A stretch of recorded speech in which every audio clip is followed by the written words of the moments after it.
నాకు అర్థమైన దాని ప్రకారం మీ కేస్ మొత్తం చూస్తే మేబీ మీలాంటోళ్ళు చాలామంది ఉంటారండి.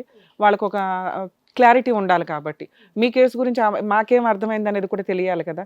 మీ కేసు వింటున్న దగ్గర నుంచి మీ అమ్మగారు స్ట్రాంగ్‌గానే ఉన్నారు గానీ, మీకు కొంత సైకలాజికల్‌గా కాస్త డిప్రెషన్ అయితే కనిపిస్తుంది.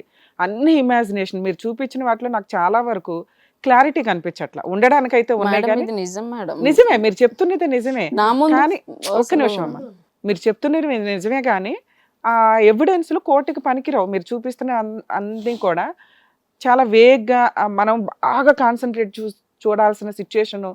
నెక్స్ట్ మీ హస్బెండ్‌కున్న మీరు చూపిస్తున్న ఫోటోకి అక్కడెక్కడో మరాఠీలో వస్తున్న టిక్ టాక్‌లకి ఎక్కడ సెట్ అవ్వల. అంత రేంజ్‌లో ఉన్న అమ్మాయి మీ హస్బెండ్‌తో ఫ్రెండ్‌షిప్ చేయాల్సిన అవసరం లేదు. ఆ పక్క సందులకు వస్తాను, కలుస్తాను అని అనాల్సిన అవసరం కూడా లేదు. ఇక్కడ మీకు సగం వరకు 9 ఇయర్స్ మ్యారీడ్ లవ్‌లో అతను నిజాయితీగా మిమ్మల్ని పెళ్లి చేసుకోవడానికి ముందుకొచ్చాడు. ఎందుకంటే 3 ఇయర్స్ ముందు వరకు కూడా జాబ్ వచ్చినా ఈ అమ్మాయి నాకు అవసరం లేదు అని అనుకోవచ్చు అతను. అనుకోకుండా నిన్ను పెళ్లి చేసుకున్నాడంటేనే ఒక లవర్‌గా ఆయన పర్ఫెక్ట్ పొజిషన్‌లో ఉన్నట్టు లెక్క. సెకండ్ స్టెప్ ఏంటి? ఇంట్లో వాళ్ళని ఒప్పించుకొని డౌరీ కావాల్సిన సిట్యుయేషన్ ఉన్నా కూడా ఎందుకు అంటే మీ అమ్మ పాత్రలో మీ అమ్మ ఎంత కరెక్టో వాళ్ళ అమ్మ పాత్రలో ఆవిడ కూడా అంతే కరెక్టు. ఎందుకు? కూతురికి తెచ్చిన సంబంధం ఏదైతే ఉందో అల్లుడు వరస్ట్ ఫెలో. ఇక అక్కడ ప్రాబ్లమ్‌ని సాల్వ్ చేయాలి అంటే వాళ్ళకున్న 1 ఏకర్‌లో సిట్యుయేషన్స్ కుదరవు. కొడుకున్నాడు, కొడుకు జాబు, కొడుకు కట్నమో, కొడుకు సెటిల్మెంట్ దగ్గర నుంచే కూతురు కాపురం సెటిల్ చేయాలి. మీ అమ్మగారున్న సిట్యుయేషన్ ఆవిడ పొజిషన్‌లో ఉంటే ఆవిడ కూడా అంతే థింక్ చేస్తది. ఇప్పుడు నీ పక్కన కూర్చొని ఆవిడ నీకు సపోర్ట్ చేస్తున్నారు అంటే కూతురు సమస్యలో ఉంది, కూతురు కుటుంబం ఇట్లా అయిపోతుందని. ఆవిడ కూడా అంతే. ఆవిడ విలనా ఇంకొకటా అంటే ఎవ్వరికీ భూప్రపంచంలో కోడలనేవాళ్ళు నచ్చరు. మేబీ నీ విషయంలో అది కొంత ఎక్కువగా నడుస్తూ వచ్చింది. మీ మామగారు అప్పటికే ఆరోగ్యం పాడై ఉంది. నిస్సహాయ స్థితిలో ఉన్నాడు. ఉన్న వ్యక్తి ఆటోమేటిక్‌గా కోడలికి సపోర్ట్ చేసుకుంటూ వచ్చాడు.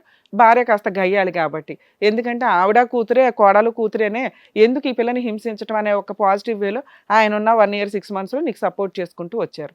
వాళ్ళు ఏ రోజు మీతో కలిసి లేరు. ఉన్నంతలో భర్త ఉన్నంత వరకు ఆవిడ విడిగానే ఉంది.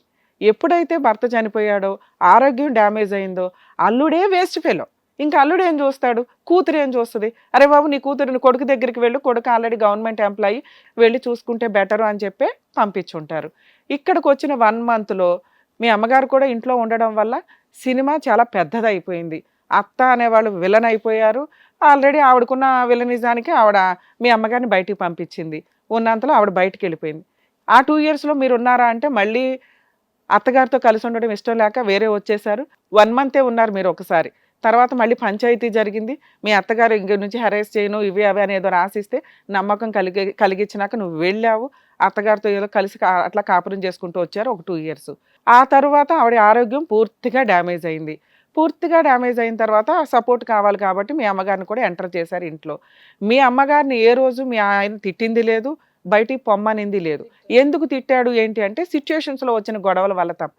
ఆవిడని బయటికి పంపించింది కూడా మీ అత్తగారు గయ్యాళితనం వల్ల ఆయన పంపించాల్సి వచ్చింది తప్ప స్టిల్ ఇప్పటికీ ఆయన 2022 వాళ్ళ అమ్మగారు చనిపోయిన దగ్గర నుంచి మీతో కలిసి ఉండడానికే కంటిన్యూ అవుతున్నాడు.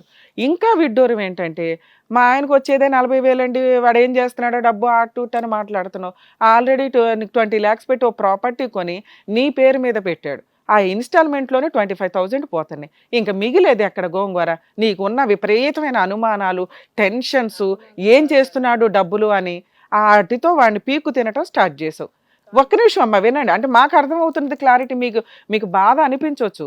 ఇంత విన్నానుగా ఇంతసేపు కూర్చొని నాకు తెలియట్లేదా ఆ మాత్రం? ఓకే. అతనికి అక్రమ సంబంధాలు ఉన్నాయా లేదా ఇంకా వదిలేయండి. ఎందుకు అంటే నాకు భర్త కావాలండి, భర్తని మార్చండి అని మీరు అంటే మనం బతులాడి అరే బాబు నువ్వు ఇట్లా కాదు ఇట్లా ఉండు ఆల్రెడీ అమ్మాయి దగ్గర ఎవిడెన్స్‌లు ఉన్నాయి. ఆ అమ్మాయిని వదిలే ఈ అమ్మాయిని వదిలే ఇంకోసారి అనేది చేస్తే తోలు తీస్తామని మనం అనొచ్చు. వద్దనేసావు. ఎందుకంటే అతను మారడు. ఒకడి తర్వాత ఒకళ్ళు, ఒకళ్ళ తర్వాత ఒకళ్ళు అని నువ్వు అనుకుంటున్నావు కాబట్టి, ఇట్లాంటి వ్యక్తి నాకు వద్దండి. మా అమ్మ నేను ఏదో హ్యాపీగా బతుకుతాం. నాకున్న ఆప్షన్స్ ఏంటండి అని అడుగుతున్నారు మీరు. సో ఇప్పుడు మీరు లీగల్‌గా వెళ్ళడానికి భయపడాల్సిన అవసరమే లేదు. ఏదైతే ప్రాపర్టీ కొన్నాడో నాకు తెలిసి అదే ఫుల్ అండ్ ఫైనల్ సెటిల్‌మెంట్ అవ్వడానికి అవకాశం ఉంది. అది లోన్ క్లియర్ చేసేసి పూర్తిగా నీకు హ్యాండ్ ఓవర్ చేస్తాడా? లేదా క్యాష్ రూపంలో ఏమన్నా ఫుల్ అండ్ ఫైనల్ సెటిల్‌మెంట్ ఇస్తాడా అనేది కొంత మీరు ఎక్స్‌పెక్ట్ చేస్తున్నారు కాబట్టి, మాకున్న ఆప్షన్స్ ఇక్కడ మీరు మమ్మల్ని నమ్మి వచ్చారు కాబట్టి 2 ఆప్షన్స్ ఉన్నాయి. ఒకటి అతనితో ఫోన్ మాట్లాడి ఏదైనా ఫుల్ అండ్ ఫైనల్ సెటిల్‌మెంట్‌కి వస్తాడా? అసలు నీకేమి ఇవ్వాలనుకుంటున్నాడు, నిజాలేంటి. ఇప్పుడు దాకా మీరే చెప్పారు. నేను ఒక వర్షన్ అర్థమైన వరకు నేనేదో ఎక్స్ప్లెనేషన్ ఇచ్చా. నిజమేంటని అతనితో మాట్లాడినాక తెలుస్తుంది. దీంట్లో మీరు భయపడుతున్నది ఏంటంటే అతనితో మాట్లాడితే ఇంటికెళ్ళినాక మళ్ళీ కొడతాడేమోనండి అని.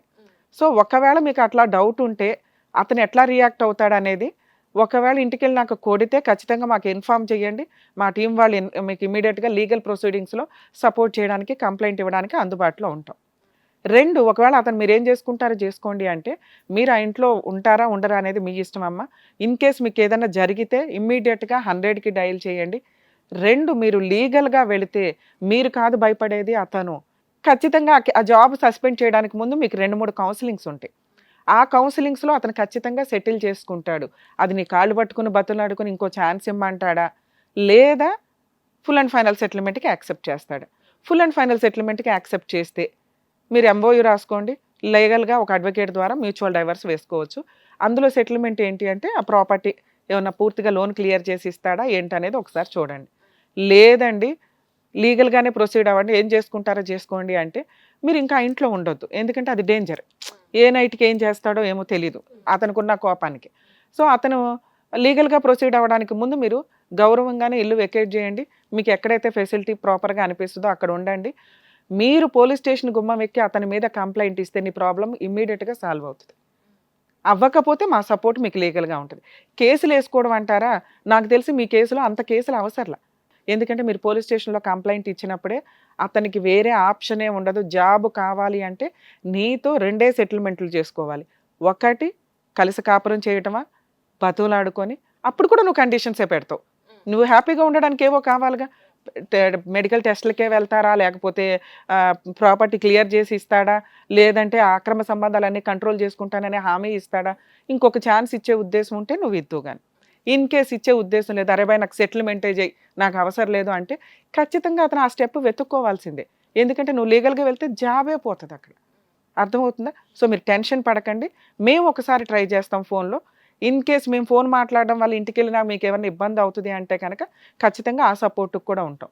ఎందుకంటే ఇప్పుడు ఫోన్ మాట్లాడుతున్నాము అంటేనే నీ ప్రాబ్లమ్ సాల్వ్ చేయడానికి. ఇన్ కేస్ ఇంటికి వెళ్ళినాక ఏదైనా జరిగితే ఇమీడియట్గా మీరు హౌస్ వెకేట్ చేయండి, మీ పని మీరు చూసుకోండి, మేము లీగల్గా కంప్లైంట్ ఫైల్ చేయడానికి వెళ్దురు. కానీ ఇంకా నీకు ఈ రోజుతో ప్రాబ్లం క్లియర్ అవుతుంది. ఓకేనా? మాట్లాడమంటారా? ఓకేనా? ఇంకొక చిన్న మాట మేడం, నాది ఇమాజినేషన్ అసలు కాదు మేడం. ఓకే నాన్న, నువ్వు అంత బాధపడదు. నన్ను చాలా టార్చర్ పెట్టాడు మేడం. నేను ప్రెగ్నెన్సీ కోసం ట్రై చేసి అతని దగ్గరికి వెళ్తే నాకు కొత్త దొరికిందని ఓపెన్గా కూడా చెప్పాడు మేడం. వాటి వల్లే మీరు ఇట్లా ట్రిగర్ అయిపోయారమ్మా అంటున్నా. అట్లా రెచ్చగొట్టి మాట్లాడడం వల్లే మీరు అట్లా ట్రిగర్ అయ్యారు. మీరు మాట్లాడుతున్నది ఎట్లా అంటే జాబ్ మానేసావు, లైఫ్ స్పాయిల్ చేసుకున్నావు, ఏం థింక్ చేస్తున్నావు, ఏం చేస్తున్నావు నీకు అర్థం కావట్లా. నేను ఈ రోజు ఏడ్చా మేడం. ఇంతకు ముందు ఎప్పుడు నేను స్ట్రాంగ్ గానే ఉన్నాను మేడం. మీ అమ్మ అంత స్ట్రాంగ్ గా ఉంది, ఆవిడ ఎన్ని ప్రాబ్లమ్స్ సాల్వ్ చేసుకుని ఆవిడలా ఉంది. సూసైడ్ అటెంప్ట్కి వెళ్ళిపోయావు, ఎంత దారుణం తల్లి. చనిపోతే ఎవడికి లాసు, నువ్వు పోతావు, మీ అమ్మ ఒక్కతే అనాథ అవుతుంది. ఇప్పుడు నువ్వు ఉండబట్టే కదా ఆవిడ అంత ధైర్యంగా కూర్చుంది. నీకేదన్నా అయినా ఆవిడ ఉంది, ఆవిడకి ఏదన్నా అయినా నువ్వు ఉన్నావు. సూసైడ్లు చేసుకొని ఎవరిని బ్లాక్మెయిల్ చేస్తారు మీరు? పోతే నీ గురించి ఏడ్చే వాళ్ళు ఎవరైనా ఉన్నారా? మీ అమ్మ తప్ప. ఓ 4 రోజులు ఏడ్చిద్ది, ఆవిడకి మళ్ళీ కష్టాలు ఎక్కువ అవుతాయి. ఈ రోజున ఏదైనా జ్వరం వస్తే నువ్వు ఒక టాబ్లెట్ వేస్తావనే కదా ఆవిడ అంత ధైర్యంగా కూర్చుంది ఇక్కడ. సూసైడ్ అటెంప్ట్స్ ఎప్పుడు చేయకండి నాన్న. అసలు ఈ ప్రాబ్లమ్ సాల్వ్ చేయాలంటే నువ్వు ముందు ఆ ప్రామిస్ చేయాలి.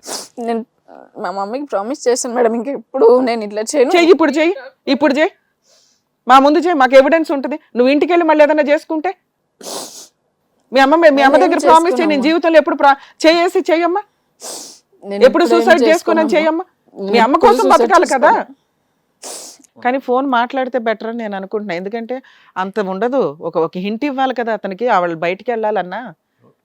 నాన్న మీ హస్బెండ్తో ఫోన్ మాట్లాడతాం, ఏం రెస్పాన్స్ వస్తుందో చూద్దాం. ఇన్ కేసు అతను సెటిల్మెంట్ చేసుకుంటాను అంటే కనుక ఖచ్చితంగా మిమ్మల్ని పిలిపించి ఇంకో సిట్టింగ్ కూర్చోబెట్టి మాట్లాడతాం. లేదా ఫోన్లోనన్నా మ్యాటర్ సెటిల్ చేసి మీకు మ్యూచువల్గా వెళ్ళడానికి సపోర్ట్ చేస్తాం మా టీం అంతా. లేదు నేను ఆల్రెడీ లీగల్గానే వెళతానండి అంటే మీరు ఒక్క సెకండ్ కూడా భయపడాల్సిన అవసరం లేదమ్మా. పోలీస్ స్టేషన్కి వెళ్ళి కంప్లైంట్ ఇవ్వండి. ఆ కంప్లైంట్కి మేము ఎంత సపోర్ట్ చేయాలో చేస్తాం. మీ కేసు 100% కంప్లైంట్ స్టేజ్లోనే సెటిల్మెంట్ అవుతుంది. అది కలిసి ఉంటారా, మ్యూచువల్గా వెళతారా అనేది డిసైడ్ చేద్దాం అట్లా. సో మీరు అస్సలు టెన్షన్ పడొద్దు, బాధపడొద్దు. దయచేసి నా పర్సనల్ రిక్వెస్ట్, సూసైడ్ అటెంప్ట్ అస్సలు చేయొద్దు. మీ అమ్మని చూసానా నువ్వు బతకాలి, నువ్వు 10 మందికి యూజ్ అవుతానా. జాబ్ చేసుకుంటే నువ్వు ఇండివిజువల్గా బతకాలి కదా. ఎందుకు అట్లా ఎవరి కోసం చనిపోవాల్సిన అవసరమే లేదు.